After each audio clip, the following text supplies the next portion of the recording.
Maître Charlotte Navarro, faut-il préférer fuir ou mourir? L'instinct et l'intelligence représentent deux solutions divergentes d'un seul et même problème. C'est ce que disait Henri Bergson, philosophe français du XVIIe et XVIIIe siècle. Qu'y a-t-il de plus radicalement opposé, de plus divergent, que de se demander dans une situation précise s'il faut préférer fuir ou mourir? D'un côté, nous avons l'idée de fuir et de survivre, et de l'autre, l'idée de mourir, parce qu'on a décidé de rester et de ne pas fuir. La pensée d'Henri Bergson permet de se questionner dans un premier temps, non pas sur l'idée de préférence entre la fuite et la mort, mais sur la manière dont on est amené à choisir entre les deux, ou pas d'ailleurs. Préférer fuir ou mourir? S'agit-il réellement d'un choix? Peut-on vraiment dire que la fuite face à la mort est un choix? Non. Non, la fuite n'est pas un choix, même si vous avez l'impression que c'en est un. La fuite est un instinct. Il n'y a pas de question de préférence ici. On ne préfère pas fuir. On fuit, tout simplement. Pourquoi? Parce que c'est notre instinct qui nous l'ordonne. L'instinct, c'est ce caractère inné du comportement, ce mécanisme physiologique qui nous pousse à réagir de façon automatique et spontanée à une décision donnée. Une réaction automatique, issue d'un mécanisme, ne peut pas être qualifiée de choix. Autrement, l'idée d'automatisme perd tout son sens. On ne choisit pas l'instinct, c'est lui qui nous choisit. C'est la raison pour laquelle dire qu'on a préféré fuir n'est pas véritablement adapté. Ce n'est pas parce que vous avez préféré fuir que vous avez fui. Si vous avez fui, c'est parce que c'est votre instinct premier qui vous a dit de le faire. Donc on ne préfère pas fuir, mais on peut en revanche parfaitement préférer mourir plutôt que de fuir. On peut préférer mourir que fuir, et là, ce n'est pas l'instinct qui parle, c'est le raisonnement, la réflexion. Certains actes instinctifs peuvent être sujets à la censure morale, et c'est là qu'entre en jeu la notion de choix, de préférence. Donc s'il devait vraiment y avoir un choix à faire, ce serait celui de faire taire notre instinct au profit de notre réflexion.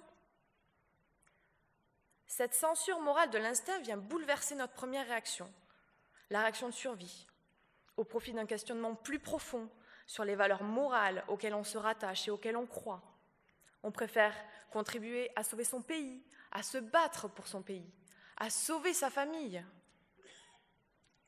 à affronter ses peurs, ou on préfère sauver et prôner ses idées, tout simplement. Au-delà du respect des valeurs qui sont les nôtres, on s'interroge aussi sur les conséquences de cette mort ou de cette fuite.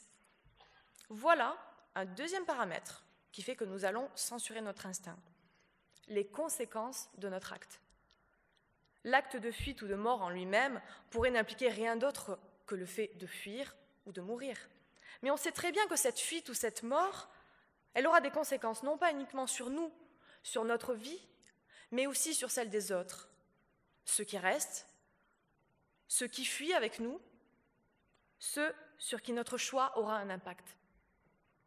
Faut-il préférer fuir ou mourir? Pour répondre à cette question, il ne suffit pas de mettre en lumière les éléments qui font que nous choisirons de faire taire notre instinct. Il est nécessaire de se questionner sur cette notion de faut-il préférer l'un ou l'autre? Pourquoi faudrait-il préférer la fuite ou la mort?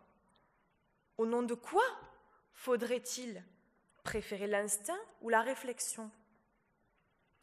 Cette notion de faut-il renvoie à la notion de devoir.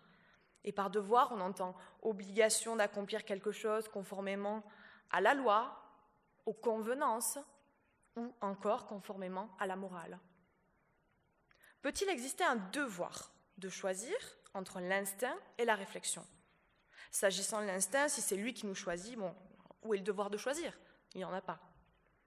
La formulation « faut-il préférer » inciterait donc à se demander si on peut dire est-ce plus moral de choisir la fuite ou la mort.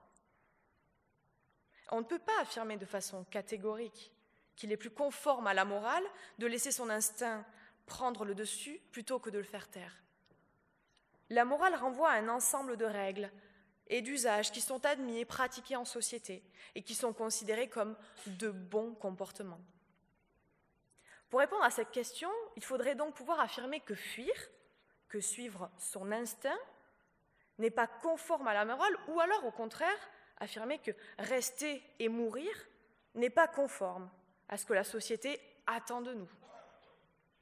Mais qui est le premier à pouvoir donner vraiment une qualification à la nature de nos actes ? Le premier juge du caractère moral ou non de nos actes, avant même qu'ils soient réalisés, c'est nous, ce n'est pas la société. Vous me direz, encore faut-il que le critère de moralité entre en ligne de compte dans notre choix. Il peut tout à fait être mis hors de cause au profit de nos propres valeurs morales ou en fonction des conséquences que notre acte aurait. Toujours est-il qu'il semble impossible d'affirmer qu'il faille préférer fuir ou mourir.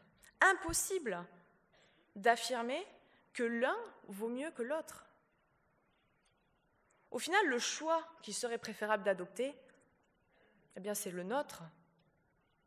Pourquoi ? Parce qu'il est en adéquation avec nos valeurs, notre pensée. À défaut, l'acte devient une contrainte et non plus un choix, non plus une préférence. Je dirais donc pour terminer que votre devoir et le mien consiste seulement à vous laisser guider, soit par votre instinct, soit par vos valeurs.